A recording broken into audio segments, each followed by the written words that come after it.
Hello, Namaste, Hare Krishna. So today's talk is a continuation following on from the talk we did on taking dairy products or not, should we do that?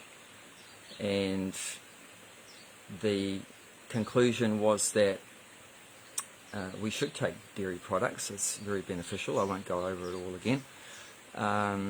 However, if we want to avoid any bad karma, any reactions from taking that dairy, because of course, in many cases the cows may be in a suffering condition, then we should offer the food to God.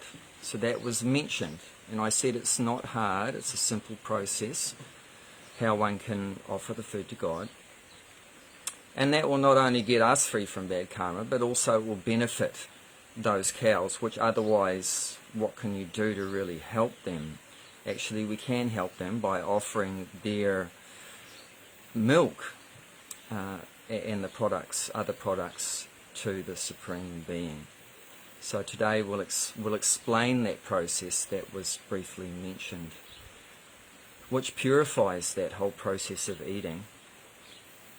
So I tried doing it yesterday, but unfortunately I wasn't in a very good state of mind. So in Hare Krishna jargon we call that being spaced out. So I was a bit spaced out yesterday, and also we had some internet issues and it dropped out at the end. So yeah, it just wasn't meant to happen yesterday. And that's one of the things we learn in Vedic culture is how helpless we are. I mean, we sort of all know that, but we might not recognize it. But the Vedic culture helps us to realize actually we're so helpless. We're trying to do different kinds of work and that, and sometimes they're just not successful no matter how hard we try. And realizing that we're so helpless, what should we do? Actually, we should depend on the Supreme Being to help us. We need some mercy. We can't do it on our own. Just like we mentioned, if you want to be self-sufficient, you can't do it on your own. You need help from others, to really be self-sufficient. So yeah, we need some help. So also you will please give us your blessings that we can say something useful today. Yeah, so this topic is going to be a lot about God, so if you don't accept the possibility that there may be a Supreme Being that created everything, that there's God, then it's probably you're not going to be so happy to hear this talk. So yeah, this talk's not for you. If you really don't, can't at least accept that possibility that there's a God. And if you do, then please continue listening. But it's unfortunate if you don't, because according to Vedic culture, there's no other way to get free from the karmic reactions, bad karma and so forth, which entangles us in the material world. Okay, so now we'll start discussing the topic. So according to the essence of the ancient Vedic culture, which is known as the Bhagavad Gita, which is directly spoken by God himself, who appeared on this earth 5,000 years ago, and at that time he was known by the name Krishna, which means all attractive. So there's only one God according to Vedic culture, but he has different names like Jehovah and Allah, Krishna, so forth, Rama, and also appears in different incarnations and different forms. And all his forms are spiritual and eternal like that. But sometimes he comes to the earth just to enlighten us and help us get us on the right path when we go off track, which is very often. We get so lost. And so one of the verses in that literature, 3rd chapter, text 9, says that Yagna tat kamano nyatra loko yam karma bandhana taratam karma kuntaya karma sangha samachara. So that was Sanskrit. So what that means basically in English is that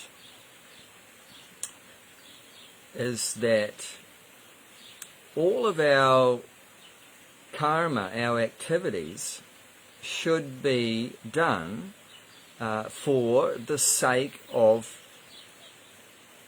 the Supreme Person. Krishna will call, following the Vedic culture, we'll use the name Krishna because that's the most common name God is referred to in the Vedas, so we'll keep referring to God as, we'll just say Krishna. So everything should be offered for the sake of Krishna. Otherwise, that verse says, if you don't do your action for the sake of, for the pleasure of, for the satisfaction of Krishna, then you're going to get bound up by karma. So that's what karma does. It binds us to this material world. So the eternal soul will have to keep taking birth, and we've explained the cycle of samsara, birth, old age, disease and death. So we'll continue in that cycle as long as we do our actions for our own sake, because that's what normally happens, right? We do everything for our own pleasure. But the Vedic culture is teaching us to transfer that desire from doing everything for ourselves to do everything for the sake of Krishna, for his pleasure. And that's really beautiful, and that's what love is. That's what love is. And it said that's what the need of the soul is. We've discussed that before. The need of the soul is love. So we're developing that loving relationship with Krishna, and that really satisfies the heart. It frees us from karma. It's so pleasurable. So it's win-win-win. It's just so good. Such a good process. And let's just hypothesize that. At one time, a reporter asked our spiritual teacher, Prabhupada, that what if God doesn't exist?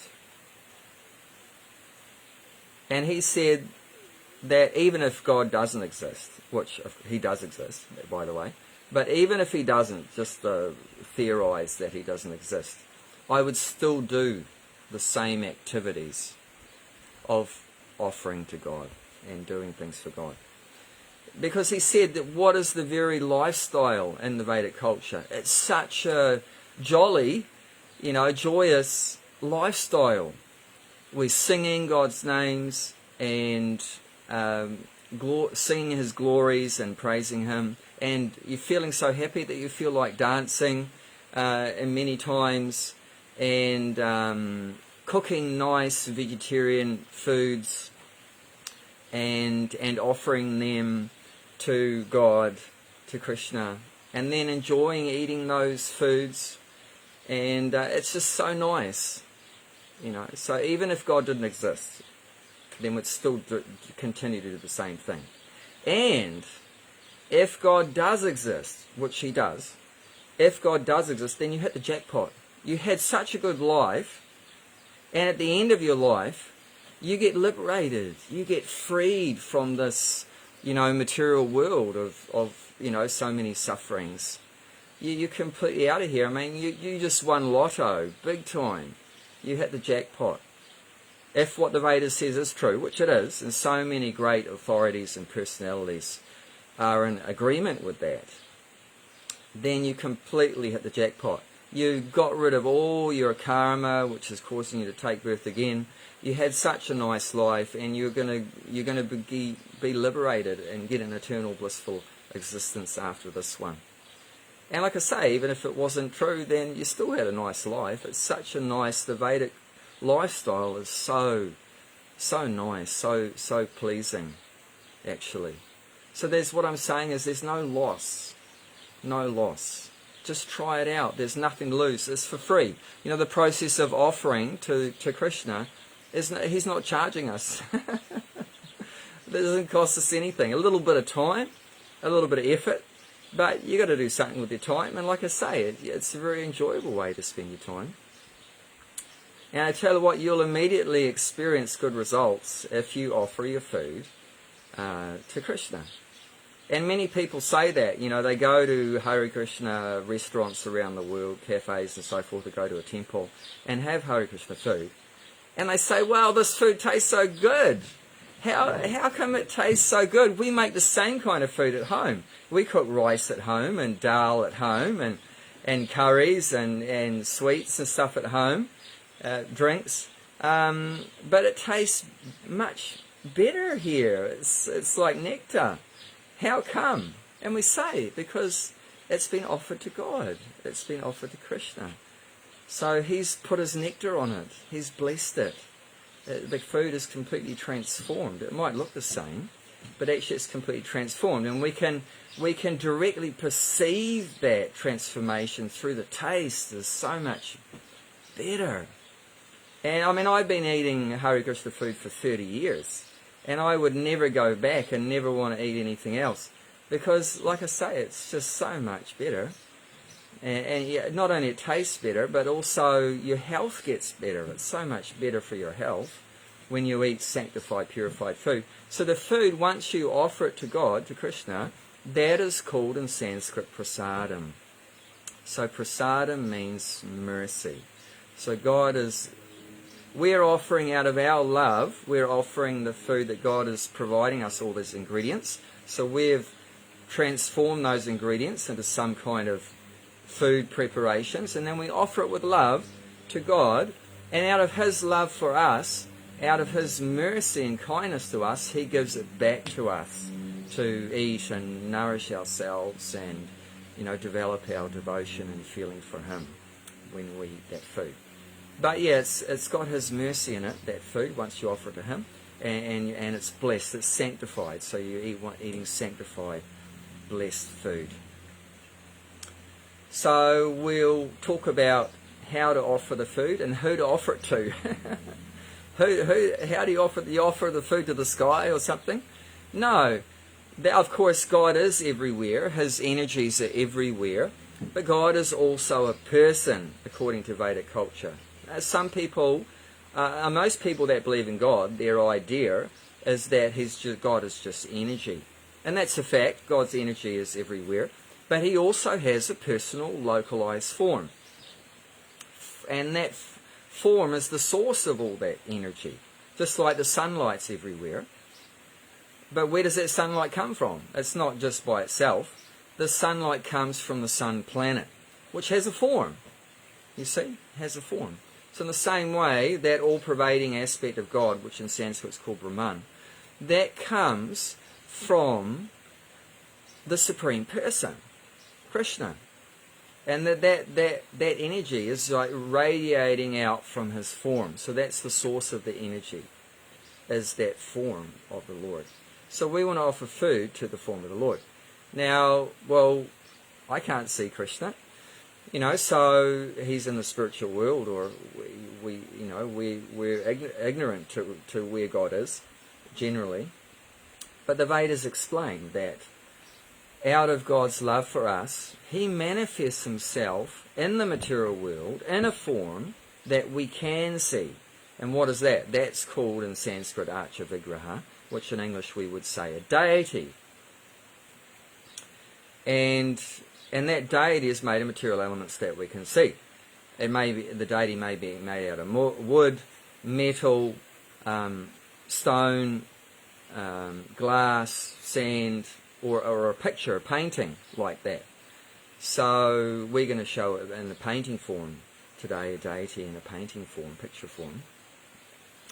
But this is the Vedic process of how we can connect with God in the material world and offer things to God, is through the process of a deity. So a good example is like, as a post office box. Now, if you want to get your parcel or your letter to the post office, how do you do it? You put it in the post office box. Now, can you put your parcel just in any cardboard box or something and it will get to the post office? No. It has to be an authorized box. not just any box. So, and then it will get delivered, it will reach the post office. So in the same way, a deity is an authorized representation of God. If you just speculate some form of God in your mind, that's what we would call an idol, and that's what in Christianity they say don't worship idols. So we agree, we shouldn't worship idols, concocted forms. But this is not a concocted form, this is authorized forms. So like I said, Krishna came to this earth 5,000 years ago. It exactly recorded what he looked like when he was on this earth. So that form a form can be made of material elements according to that description of the Vedas. And then there's a whole process how to invite God to come and enter into that form. And once God has been invited to enter into that form and you continue to give your love to that form, it's explained that God is present there in that deity form. And Krishna came again 500 years ago to teach us in this age we're living in, which is called Kali Yuga, which is the age of quarrel and hypocrisy. So it doesn't sound very good, does it? Yeah, so it's a very difficult time, and we all know that. It's a very difficult time, the age that we're living in. So God has come to help to elevate us, to enlighten us, and get out of the troubles that we're in and all the bad karma and everything, to show us the way. So every age has a particular process recommended to get spiritually realized and elevated, and that's called in Sanskrit the Yuga Dharma. So Yuga is the age and the Dharma is the process to get elevated. So there's a particular incarnation of God that comes in every age, and that's called Yuga Avatar. So the Avatar means incarnation, one who descends. So the Yuga Avatar presents to us the Yuga Dharma.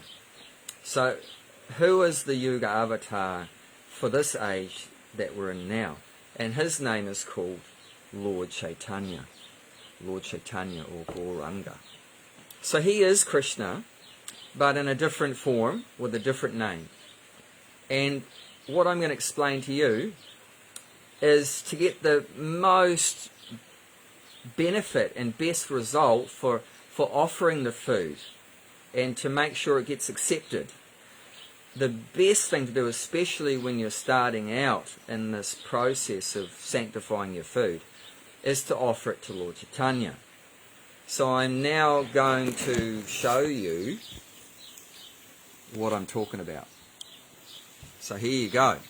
Here in the middle, there's 5 persons here in the middle. This is Lord Chaitanya. So this is exactly what he looked like 500 years ago.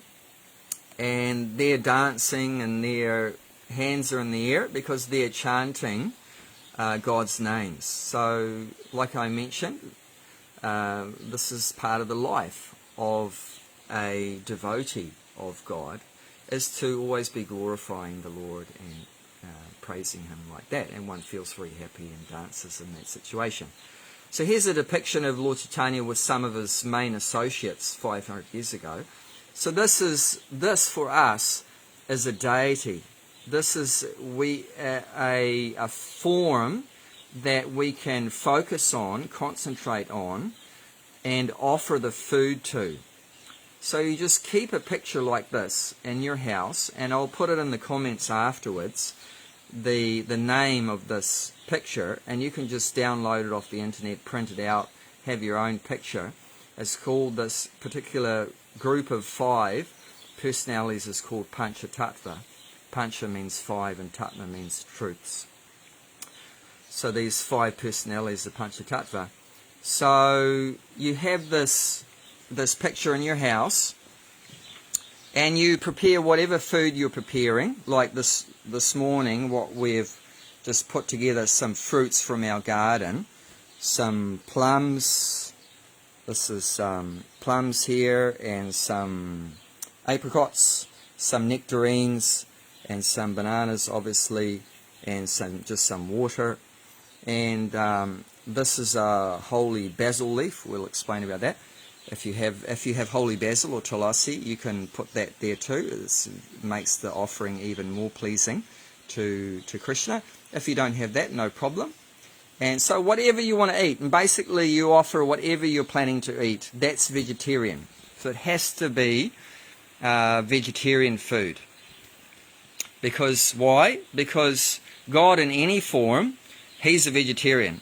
So we can only offer to Him what He will like to eat. You know, every person has things they like to eat and they don't like to eat. So also in the same way, if you want to offer to God, you have to offer Him what He likes to eat. So through the Vedas we find out He's a vegetarian, but He doesn't eat meat. So there's no point offering Him meat because He won't accept it.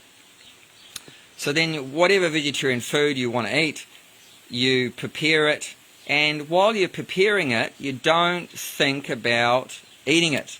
Remember, because He's got to enjoy it first. We're doing it for His sake, for His pleasure. So while you're cooking, don't be putting bits in your mouth and sniffing it and thinking this smells so good or whatever looks so good, because that's going to spoil the offering. That's going to spoil the offering, and you can't really offer it if someone else has already enjoyed it. So we're cooking for His pleasure. That means love. Like a mother, it's explained. A mother, her relationship with her child is the best example in the material world to what real love is. Because a mother is a mother thinking about herself? No. She's thinking about her child. So everything that a mother does is for a young baby, her young child. She wants to cook some nice foods for her child, the food that the child likes. She wants the child to be healthy and happy, and, is my child hungry? I have to feed it. Is my child safe? She's always thinking day and night about the child, never thinking about herself. What do I want to eat? I'm going to sleep, and I'm going to have sex, and I'm going to blah, blah, blah. No, she's not thinking about herself. She's completely devoted. So the same principle is there, that when we're cooking, when you're doing an offering for the Lord, you're not thinking about yourself. You just want to make some nice offering to please Krishna, to please God. So this is the idea. So back to this. So you prepare your offering, and then some additional things you can have, it's good to have available, is some water to wash your hand. This is called Archaman cup. If you don't have that, it's no big deal. Just wash your hand in the tap. But God is the cleanest person. That's something we find out. God is the most pure, the most cleanest person. So you don't want to be unclean. You don't want to be unclean when you're trying to offer something, have dirty hands or whatever. So water has a purificatory benefit, obviously. So we use water, just plain water, to purify. So just put some water on your hand. If you don't have that, like I said, just use the tap.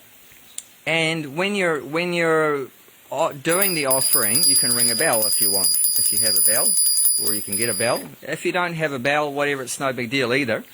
And then you can offer. Now, to offer the food, what do you need to do? Just you pray. You pray to God to please accept this offering. Now, generally, Sanskrit mantras are used. Now, I'm not expecting you're going to know a lot of Sanskrit mantras. I mean, you can look them up on the internet, get them from books and stuff like that, and that's very good.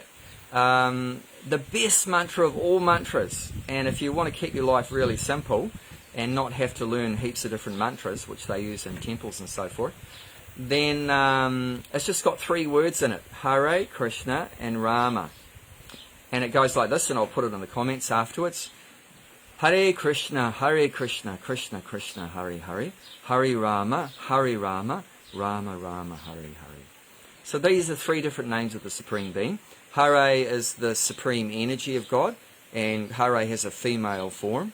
And Krishna is the supreme person and has a male form. And Rama means the source of all pleasure, because that's what God is. And we definitely need to connect with Rama, isn't it? Because we're all pleasure-seeking. That's our nature. And we're looking for it in the wrong place, though. We're looking for it in the material world. Looking for pleasure in the material world is compared to looking for water in the desert. It's not a good idea. You know, what we think we see water in the desert, right? And what do we call that? It's a mirage. It's an illusion. So we're thinking we're going to find pleasure and, you know, live happily ever after. That's only in the movies, right? In the movies, at the end of the movie they say, and then they walked off in the sunset and they lived happily ever after. But that's only in the movie. That's a mirage, you know. You can't live happily ever after in the material world. That's in real spiritual life we can live happily ever after in a loving relationship with the Supreme Person. So that connecting the soul with the Supreme Person, that's called yoga. So this is our real life, to be always connected with the Supreme Person. And that way we'll be just connected with the source of all pleasure and we'll be so happy. So yeah, that's the best mantra, and it's so easy. So you just have a picture, like I said, these 5 personalities, the Panchatattva they're called. You cook, whatever you're going to cook has to be vegetarian. And then you chant this mantra. And this is a mantra, this is a prayer. This is a prayer, oh, energy of the Lord, oh Lord, you know, please engage us in your service. That's the basic meaning of this prayer. Please, we want to do this for your pleasure. You're the source of pleasure, and you're giving us so much pleasure. Let me try to give you some pleasure, some service. Isn't it? We should think like that. I mean, why do we just stuff our face with food without thinking that, you know, someone is providing us all this beautiful food? You know, so many kinds of grains, so many kinds of vegetables, so many kinds of fruits, so many kinds of nuts, so many kinds of dairy products, so many kinds of foods, and they're all delicious and you can combine them in different ways. And we just stuff our face ordinarily in complete ignorance, without appreciating, without any gratitude, that someone is providing us with all this wonderful food for nourishing our health and enjoying our tongue and everything like that. But we just think it's automatically by chance. It's not by chance. It's if you just apply your brain, the material world is just so amazing amount of varieties, and they're all so different from each other. It's just, how can it be by chance? So actually the fact is, according to the Vedas, that God has created all these things for our subsistence, for our maintenance. So the least we can do is have some gratitude and appreciation by just offering back to God what He has already given to us. He doesn't need the food. Does God need the food we're offering to Him? Is He going to starve? No, He's self-satisfied. But it's for our benefit that we offer the food to God. It's not for His benefit. You know, so... And when you offer the food to God, don't think He has to eat it. He doesn't. He doesn't need to do anything. We can't make Him do anything. And therefore, one time, our spiritual master, Prabhupada, who is the one that brought me out of this ignorance, which I was born into, he explained one time what the real mantra is. I mean, we've said a mantra, Hare Krishna, Krishna Krishna, Hare Hare, Hare Rama, Rama Rama, Hare Hare. But we can recite that mantra just like a parrot, right? Hare Krishna, just mean mechanically. But, you know, there's not a good likelihood your offering is going to be accepted if it's just mechanical. Then the real essence, and Krishna has said what He really wants from us, and that's love. You know, so it means our feeling. We should do our actions, our karma, from our heart, you know, as much as possible. Just like we put our heart into our relationship with our wife or a husband or partner. We put our heart into our relationship with our kids. We put our heart into our relationship with our parents. Our heart into our relationship with our pet dog and cat and birds and whatever else. You know, so we should, same way, you know, you put your heart into a relationship with God. You know, and that's what will sort of give the most likelihood that you're going to be successful. Because it's like if you get mechanical with your partner, or, you know, mechanical with your dealings with your parents, they're not going to be very happy with you, are they? They're not going to be very happy, you know, if, you know, say, half-hearted. So you don't want to be half-hearted. We want to put our full heart into it. So one time Prabhupada explained what the real mantra for offering food is. he said that the mood it's a mood that please take. It means like the mood of a beggar. It's like that's when you come before God. How should you come before God? You're a beggar, just begging him, please accept this offering. And then he said, I'm not qualified. Don't think, I'm a really good cook, and I've got really good ingredients. It's organic, organic ingredients, and it's all fresh, and I'm a great cook, I'm the best cook, I'm a master chef and everything. He's going to say, sorry mate, not accepted, because you're proud. You're proud. So don't come before God and offer something with pride. In Hare Krishna jargon, we call it puffed up. So don't be puffed up. I mean, you can, it's your choice. But if you're puffed up, your offering won't be accepted. We have to be what's the opposite of being puffed up? It's being humble. You have to think, I'm just nothing. You're the greatest person. And I'm the smallest person. And you know everything. And I'm just so ignorant. But so I have no qualification. So then how can you do it? But then he said, I'm just trying to follow the instruction of my spiritual master, my guru. So my guru is ordering me to offer the food to God. So I'm carrying out that order. So that's our qualification, is that we're just doing what we're told. Actually, according to the Vedas, that's the real nature of every soul, is that we're the servant. We're not the master. In materialistic life and illusion, we think that we're the master, that we're the controller. Actually, it's not the reality. It's not the reality. And if we're honest, we'll know that, right? That we're not in control. We all got smashed, right? For 3 years from a little bug called COVID that you can't even see, a little virus, you can't even see it. We all got smashed. Many of us, we suffered so much, lost jobs, lost our houses, lost our health, lost loved ones, so many things. So we're all getting cut down, so many times. And through all this, what shall we realize? What's the purpose of all these miseries? Is to cut down our pride and realize that we're just a tiny, insignificant little servant of the Supreme Being. So that is the best mantra. So even if you don't know Sanskrit, even if you don't know the Hare Krishna chant, just think like that, feel like that, have these kind of emotions. Have a picture of the Lord, like I explained. And even if your language is English, say some prayer in English. If you speak Chinese, then, pray in Chinese or Russian or whatever it is, in Hindi, like that. If you know Sanskrit is God's personal language, I mean, that's great. But He understands every language. Don't think God doesn't understand your English.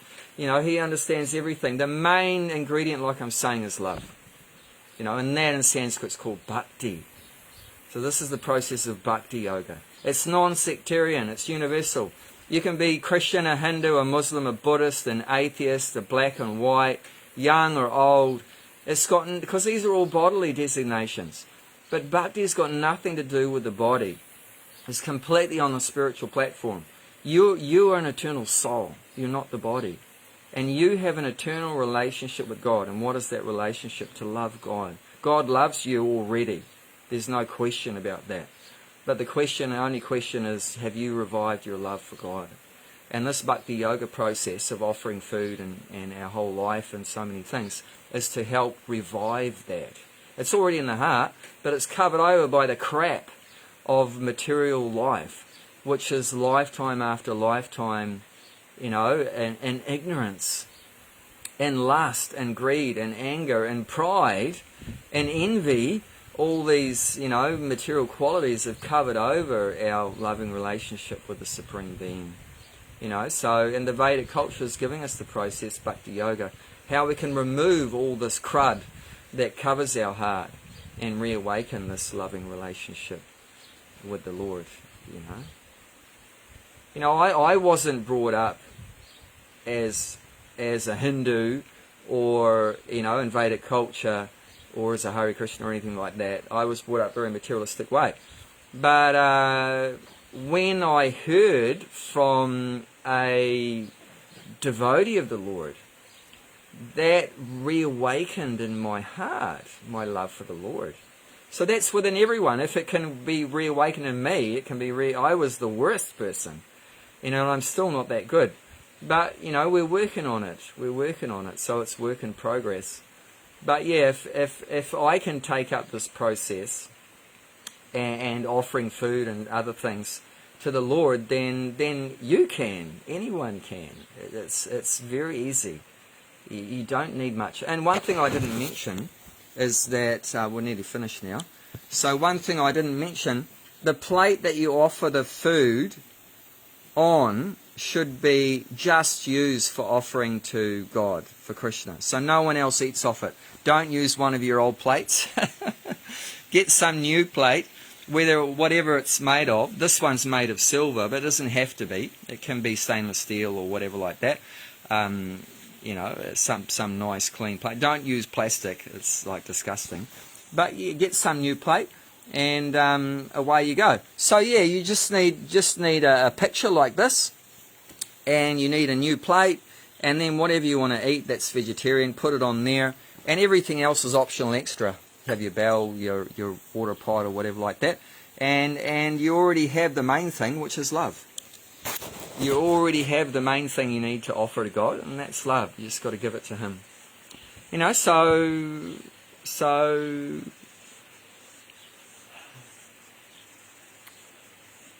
that's it from me, and I wish you all the very best, and you're awakening your loving relationship with the Supreme.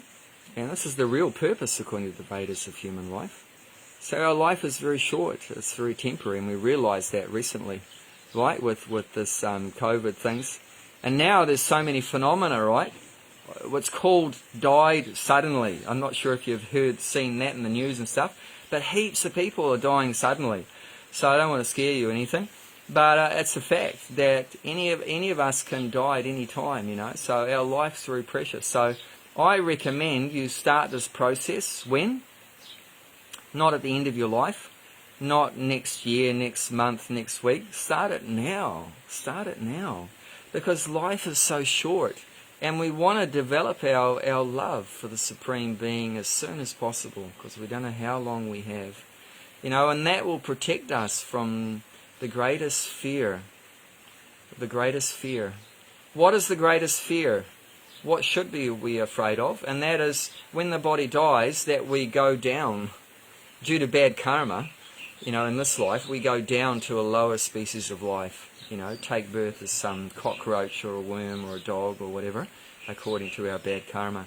So to protect us from all of this, we should start up this process immediately, which will immediately nullify, or just all your bad karma will get thrown in the rubbish bin. It will be deleted, or like God will just push delete on all of your karma if you take up this loving relationship. You know, like I said in the one we talked about, cows and dairy products, that like killing a cow is such bad karma. It's incredibly bad karma. We have to suffer for every hair on the body of that cow. It's like, oh my God, it's a freak out. But if you just take up this process and offer your food with love and chant Hare Krishna mantra, glorify God by any other name also, Jehovah, Allah, like that, glorify the Lord, then He'll just delete all that bad karma. So you can get out of that, you know, difficult entanglement very easily. But then, of course, when you start up that process of offering to God, don't get back and do more bad karma, because then, of course, you start it up again. So the idea is, you know, then you start offering to God, but then from that point, try to keep a clean slate. Try to keep a clean slate. So, you know, that if we can offer vegetarian food to the Lord, then try not to eat meat after that. Otherwise, again, you're starting up with your karma. Anyway, there's heaps more subjects we can talk about, all these different things, but we mainly wanted to focus on how to offer our food and become karma free in our eating, because it's through eating that we get a lot of bad karma. Because even you're eating already a vegan or a vegetarian, then there's still bad karma there, because there's a soul within the vegetables and the plants, and like the cow had to suffer for you to get the dairy and stuff like that. So there's a lot of bad karma there. So that's one of the main ways that we get a lot of bad karma, is through eating. And you have to eat. You can't stop eating. So this is the process of making your whole eating process karma free. So happy eating.